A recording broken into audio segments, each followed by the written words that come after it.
Olá a todos, eu sou a professora Vânia, trabalho com português na Rede Apogeu e nós estamos aqui hoje para apresentar para vocês um revisional que foi feito para a prova da SpaceX desse ano.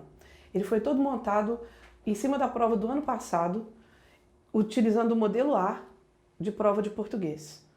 A prova da SpaceX começa sempre com um texto, normalmente um texto que envolve assuntos de atualidades, apesar do fato da SpaceX ter passado um bom tempo sem trazer um texto para a prova. Há 2 anos esse texto voltou, e voltou com força total, trazendo assuntos de atualidades que estão sendo discutidos no nosso dia a dia, além de trabalhar o tema da redação relacionado com esse texto. Então a primeira atitude do aluno ao fazer a prova é a leitura atenta do texto, porque ela vai ter dupla utilidade. Não adianta querer partir para as questões sem antes trabalhar a leitura do texto. Então é o que a gente vai fazer aqui também hoje, começando pela leitura do texto da prova do ano passado. Então vamos lá. O texto do ano passado foi Política Pública de Saneamento Básico, as bases do saneamento como direito de cidadania e os debates sobre novos modelos de gestão. Notem que é um título longo, mas ele já traz informações importantes sobre o texto. A autora Ana Lúcia Brito e os dados da autora logo após o nome. O texto diz assim: a Assembleia Geral da ONU reconheceu em 2010 que o acesso à água potável e ao esgotamento sanitário é indispensável para o pleno gozo do direito à vida. É preciso, para tanto, fazê-lo de modo financeiramente acessível e com qualidade para todos, sem discriminação. Também obriga os Estados a eliminarem progressivamente as desigualdades na distribuição de água e esgoto entre populações das zonas rurais ou urbanas, ricas ou pobres. A gente percebe que esse primeiro parágrafo é a introdução do texto e ele vai trazer de uma vez as informações básicas que a gente precisa. Então, vale a pena olhar aqui nesse primeiro parágrafo esse trecho. O acesso à água potável e ao esgotamento sanitário para o pleno gozo do direito à vida. É a tese que o texto está desenvolvendo. Continuando, no Brasil, dados do Ministério das Cidades indicam que cerca de 35 milhões de brasileiros não são atendidos com abastecimento de água potável.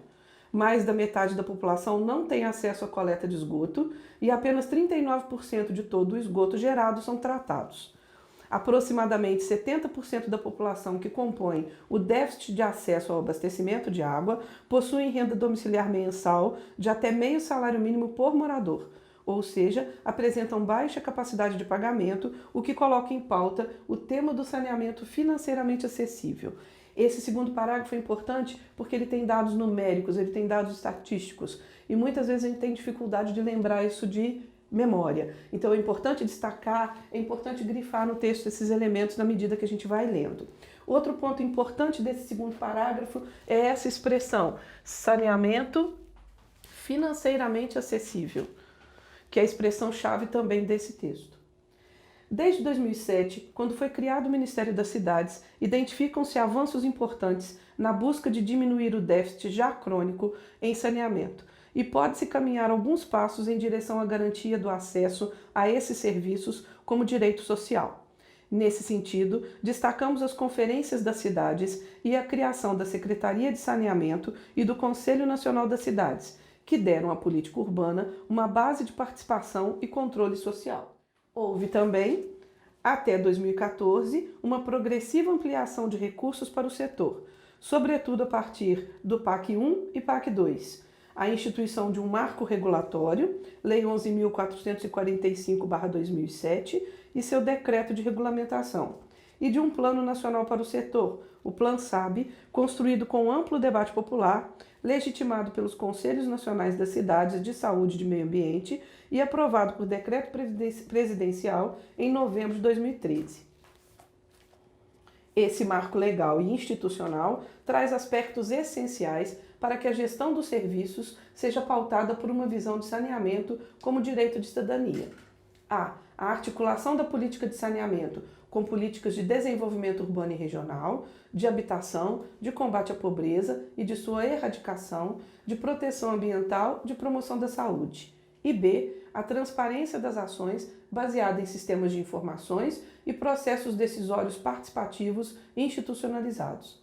A Lei 11.445/2007 reforça a necessidade de planejamento para o saneamento, por meio da obrigatoriedade de planos municipais de abastecimento de água, coleta e tratamento de esgotos, drenagem e manejo de águas pluviais, limpeza urbana e manejo de resíduos sólidos.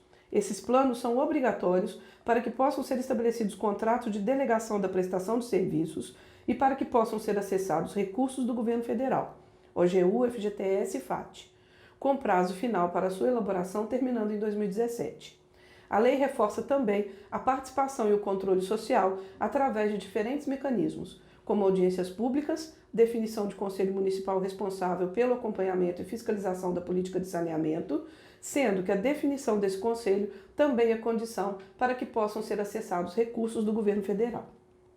O marco legal introduz também a obrigatoriedade da regulação da prestação dos serviços de saneamento, visando a garantia do cumprimento das condições e metas estabelecidas nos contratos, a prevenção e a repressão ao abuso do poder econômico, reconhecendo que os serviços de saneamento são prestados em caráter de monopólio, o que significa que os usuários estão submetidos às atividades de um único prestador.